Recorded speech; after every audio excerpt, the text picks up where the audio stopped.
Hey everybody, I'm Bill with Live Simple, Live Free, and you may be wondering what this trip to Alabama is all about. This is a friend of mine that you may have seen before. He and his wife Tracy have a YouTube channel that used to be called RV SWAT. Yep. And they actually stopped by our house what, 2 years ago? 2 years ago. Wow, was it that long? Yeah. And we did a video with them while they were still over the road with their RV. They have since purchased this property and are transitioning into, they're coming off the road and transitioning into a homestead. Right. And he's doing a wonderful job with the homestead, with building it out, with doing a lot of stuff, but he needed a little bit of help in knowing how to plan some of the projects. So I came down here and I used it as a wonderful excuse to do my first road trip on the motorcycle. It was about 400 miles each way, so I've enjoyed that. But we're just kind of walking around the homestead, and I'm giving him, he has the ideas of what he wants to do, so I'm just kind of giving him the idea of how to accomplish that. Right, exactly. So come along and see a little bit about what he's planning.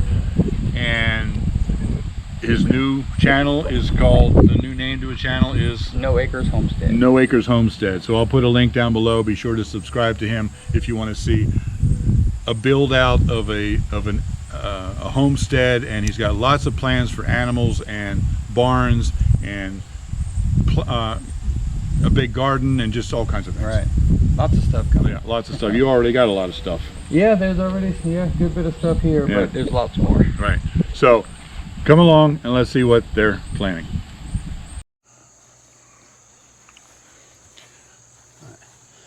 All right, so the plan, now that I have this framed in, I'm just going to use this as a channel to bring the power up and over in conduit.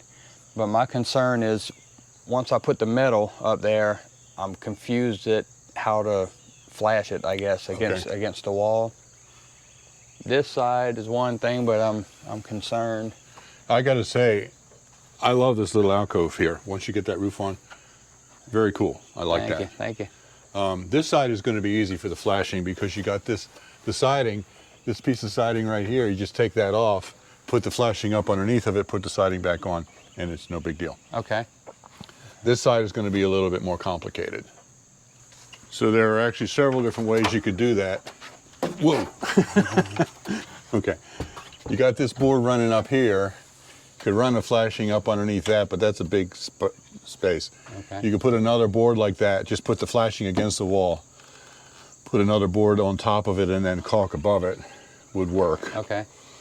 But the best way to do it, it's the most complicated, but the best way is to take a skill saw and make a cut in the siding all the way across, and then pull the siding out just a little bit, slide the flashing up underneath of it, and then nail the board back down. Okay. That way, if you use a board like this, you're relying on the caulk to make it watertight.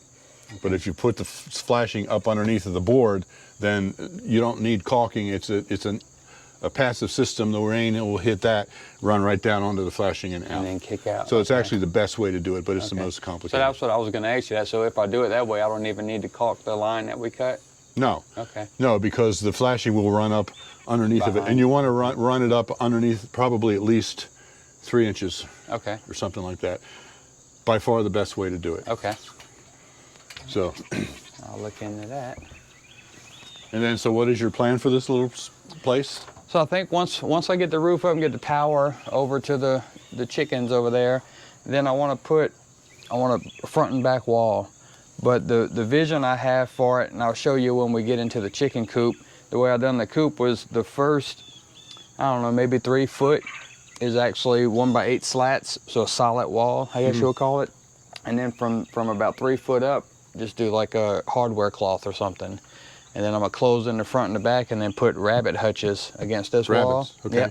Yep, so that'll be the next animal coming to the homestead is the rabbits. Okay, so speaking of animals, you've got chickens, you've got quail, and you've got goats. And So I just ordered my bees. Bees will be here this week. Yep. And then rabbits. And then rabbits, yeah. So far. Okay. Yeah. More coming down the road. Right, but, very cool. You know, one step at a time. Well, my wife tells me I get in too much of a hurry and I'll try to bring everything at once, but, you know, that's how I am. Okay. All right, so we got the shed or my workshop basically done. Ignore the big toolbox in the front. It's being sold. No room in my little shed for the big toolbox. So I have other toys in there that I'll show you later. But right now I have the washer dryer in there, and that is tending to be a little problem. So I've decided that we're gonna add on to the house and try to move the washer dryer, get the laundry room inside, so me or Tracy's not having to come outside to do laundry every time. So this is heated though? Yes, Okay. it's insulated. It's got heat and air. 2 separate units right now, but again, I want to do 1 unit later. But it's heated.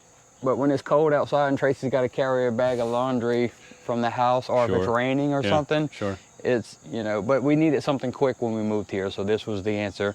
But now that we have Bill here, we're going to add on to the house and get it inside, so Tracy will love Bill even more.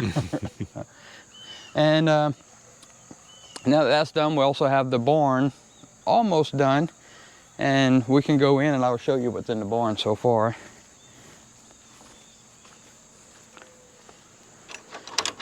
It's probably a mess in here, but it's animals. It's always a mess. Oh, wait. On this site in 1897, nothing happened. I love that. And then, so I said when we got here, this was just, you know, a storage room basically. And what I've done is come in and built the little chicken coop. So I took a 4x4 corner and built this. And this is what I was talking about for the rabbit hutch, kind of doing, you know, 3 foot up with the solid wood like this, and then hardware cloth instead of chicken wire. But, oh, y'all inside? Y'all supposed to be outside playing. Well, you see the little door I cut in the back, and I had the little chicken door on a, it's on a little pulley system I'll show you outside. So we let them in and out day and night. Tracy actually turns this sign around every time. See, they're out playing right now, and then they come in for the night. So she does actually turn that thing around every day. And then we have the quail. Oh, little chickens. Yeah, little baby chickens. Quail, okay. Yeah, so this is our quail. And we raised them for eggs. Let's hit the, still too early, no eggs. But I'll show you some eggs inside. We have a bunch inside. I'll show you what they look like. Yeah. All right, we got 2 goats. This is Bonnie and Clyde. Bonnie and Clyde. Bonnie really? and Clyde, they're new members to the family. Okay. Yeah, we hear you. And then what's all this out here? So all this is, I just had this cleared last week. Okay. So when we first moved here, this was all just as thick as those trees right there. This was all filled in. And we brought some machines in last week and had all this cleared up because we have some future plans back here. Some more livestock coming in. More livestock. Yeah, more livestock coming. So I know for sure we're gonna have bees in this back corner. I said earlier, I've already bought the bees. We're just waiting on delivery. That's gonna be their home back there. Put their hives in that back corner. And then the rest of it is still on the drawing board. We don't know what's coming yet. So, but now that it's opened up, you know, the mind's turning now. Sure. You know. And you could put garden here, but you've got lots of room all around the front and all over in there. It's all level.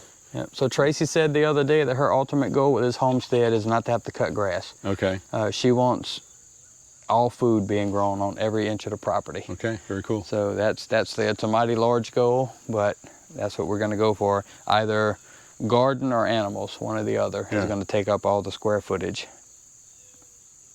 And how big is this property? Almost 1 acre. Almost 1 acre. Not quite an acre. Okay. Which is why we're no acres homestead. Yeah, okay. Because we have no acres. So we're going to see how much you can actually get done on less than an acre of property. I think you can do quite a bit. Yeah, it's actually more land than what I thought. When I first started looking into the homestead properties and stuff, I was thinking, you know, I need 10, 15 acres, all this stuff. And we found this place and the guy's like, oh, it's not quite an acre. I'm like, what can you actually do on an acre? And, you know, now that we're here, and especially now that we cleared back here, you can do a lot on here, especially for 2 people. Right. You know, it's not like we're trying to feed a family of 4 or 6 or anything like that. It's only 2 of us, so I think we can do a lot on this property. Absolutely. Yeah. Yep.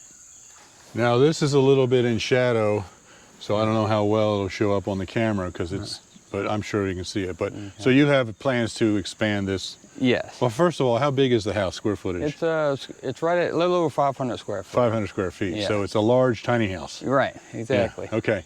And we've discovered that Tracy wants it a little bit larger. Sure, sure. So I'm staying here with them in the living room. They've got one main room, it's a living room and kitchen, and then they have one bedroom and one bathroom. Right. So you want to extend it. So tell me what you're thinking here. What I'm thinking is I want to come out, I want to take this wall and come out probably about 12 foot. Okay. And then I want to make maybe the first 12 to 15 foot or so back the master bedroom. Okay. And then the back side, we want to extend the kitchen because our kitchen's on that back wall back there. Yeah. So we kind of want to extend the kitchen out another 12 feet this way. Okay. So, And oh, go ahead. I just noticed, what Tracy mentioned too, if we do that, then we're going to have to redo all the AC and everything right here. Right. That's going to have to move somewhere. Now, is that something you did yourself, or did you hire somebody to do all of that? That was here when we bought the cabin. Oh, it was? Okay. Yeah, it was here when we bought the cabin. Yeah. Yep. So I'm going to pull this. We don't use satellite. We stream everything now.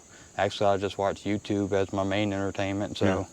Yeah. Well, actually, when you do this, you're probably going to put a second. You have one of the split system things up on the wall. Mm-hmm, yes. You'll probably put a second one in the right. So that's something I would recommend that you hire somebody to do that. Okay. Because they can move this and put in your new one. That's true. Do it all at once. Yeah. Well, actually, though, this will have to be moved before you start the construction. Oh, true. And then you'll have to add the other one. Okay. But yeah, if you're not familiar with HVAC, I don't know anything about it. I wouldn't feel confident with removing it myself. So that's something I'd hire. I mean, you're not paying for all the equipment. You're just paying for the labor to move it. Yeah. Because I'm thinking it would just move to the back wall where the kitchen's at now. Because I think with that on the back wall, pushing air this away, and then we add another unit to the addition right here, I think that would be plenty for this size house. Okay. And now my other concern is the pitch. Right. All right. So I haven't decided, the best way to do the addition. Do we bring it out almost like a flat roof coming off and coming out, or do we match this pitch, or? Well, if you match that pitch, then when you get out 12 feet, your wall would only be 4 feet high. Okay. So that's not going to work. So I would see two options. One is you can go about halfway up and you got a metal roof there. Yeah. Just cut into the roof, and you're going to have roof rafters that come out to the wall, to the outside wall. And so you'd have the pitch up there, and then this roof would tie in about halfway up. Okay. And so the roof would be like this and then like this. Right. You're going to have enough pitch that it'll run off. Of course, metal roofing is better than shingles. Shingles, you got to have at least 312 pitch for them to work properly. Well, the other option is you can take this roof all the way up to the peak. So this roof would be like that, and then this roof, instead of like that, would be all the way out. Okay. And so what you would have to do there is, this is the bearing wall for the existing roof. You would have to build a little knee wall on top of that, a short little wall, however tall it needs to be, so you can have your roof rafters going from the peak to that wall, and then another roof rafter from that wall to the outside wall, hopefully at the same pitch. Okay. So again, that's as far as my carpenter skills, that's a big project. Yeah. Doing it like that with the well, new wall and everything. You have to obviously get this in, get the walls in, and then you'd figure out the pitch. You just run a string from the peak all the way out so you can get the pitch. Okay. And then you figure out how tall your rafters are, probably 2x8s at least. And then you can figure out how tall the knee wall has to be to come up to that point. Okay.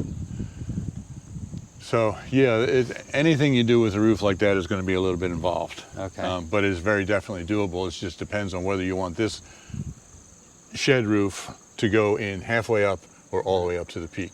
As far as potential leaks and everything, the better option would be go to the peak and have one sheet of metal all the way down. Probably. As if we go in the middle, then we got a sheet of metal and then end up flashing to the other roof. Yeah. Right. So you're going to have, depending on what the pitch is, sometimes you can take your 2 sheets of metal and overlap the 2 sheets of metal. That's the way you do it. You'd have to overlap, do the bottom one first, and then, or the top one's already in place, so you'd have to lift up the bottom of the metal and slide the new one up underneath.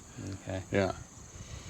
But yeah, it might be a little bit more involved to do it going all the way to the peak, because you got to build that knee wall to support the center. But I think that overall it would be less chances of leaking that way. Okay.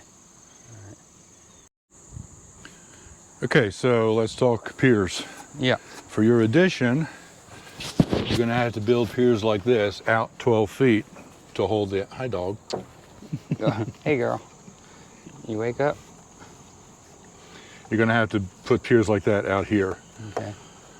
Now, you said this house was built by the previous owner with, you don't have any kind of inspections or anything required in this area. No. That's a fabulous thing, and that's also very dangerous. All right. Because I love it, because you can come in and do whatever you want without the county coming in and say, no, you can't do that, you can't do that, you can't do that. On the other hand, somebody can come in that doesn't know what they're doing. And do anything they want. And do anything they want and do a botched up job of it. Right. So. Which is one of my concerns that I don't know for sure. Now, the previous owner told me that these cinder block columns are into the ground with rebar and filled with concrete and all that, but I don't know for sure. You know, or did he just set the concrete blocks on top of the ground and fill them with concrete? I mean, I don't know. You were talking about using a sonic tube filled with concrete. You can do that. Cinder block is also very acceptable. Oh, it is? Yeah, Okay. but I wouldn't do it just one row like that. I would do it 2 rows and then, you know, do 2 this way and 2 that way to make it stronger. Is it my eyes, or does that column look like it's leaning? Yeah, it's leaning, and that one is starting to lean. This one is leaning out. Right. That one is starting to lean that way. And that's concerning. So this is going to be a pain, but what I would do is dig down right in front of this to see how far down it goes and if there's any kind of a footer underneath of it. Okay. And then there are no codes that are required in this area, but code says that if you do a pier like this, you have to have a foundation footer underneath of at least 2 feet square and 8 inches thick. Okay. And then, so if you do that 2 feet by 2 feet, and then you do double cinder blocks, those are 16 inches long. So you'd have a 16 by 16 pier on a 2 foot by 2 foot, or 24 inch by 24 inch footer underneath of it. So, like which tells me, if this thing's leaning like this already, that pretty much tells me there's no footer under there. Yeah, yeah. So, like we were talking about last night, it would be a pain. It would be, you know, a project, but you can do it where you get a couple of 10-ton hydraulic bottle jacks, and you can actually jack up the corner of the house. Okay. You put one.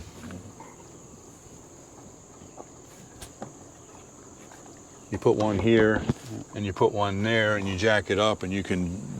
All you have to do is just lift it off of of these piers by a ½ inch. Okay. And once you dig down, you know what's there.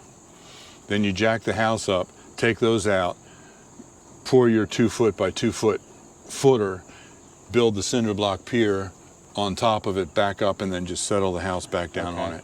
Because over time, if this doesn't have a bigger footprint down underneath, over time they're going to start to lean, and the whole house can actually, like the piers would go like this, and the whole house would be falling down. Okay. I know a guy who built a wonderful hunter cabin up in the woods, but they did that. They didn't do good enough footers under the piers, and all the piers are like this now. Okay. And the whole house is moving forward, and they've had. This is something that I would recommend in the long run, but it's not critical that you do right now. Okay. But if you're going to do the piers out there, do it the correct way. Dig down. Now, like we were talking last night, I don't know how deep the required frost footer would be in this area, whether it's a foot or 18 inches. I have no idea, or whether there's nothing required at all. I don't know. But you need to find that out somehow. Maybe even talk to the county or something. Okay. Now, and this dog is obsessed with playing fetch. Chewing on a piece of wood. Yeah. You throw something one time for her, and I thought it was a bone. Here, buddy. no, it's a piece of I thought it was wood. a bone. It's a piece of wood. This dog's chewing on it like it's a bone. And she's like, you gotta throw it now, you picked it up.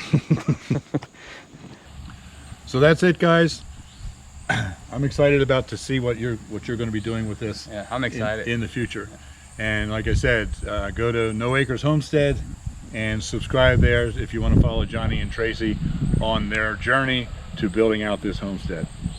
I appreciate it. Absolutely. Enjoy being here. So thanks for watching. Live simple. Live free. Live free. Thank you. You watch our videos. That's right, a little bit.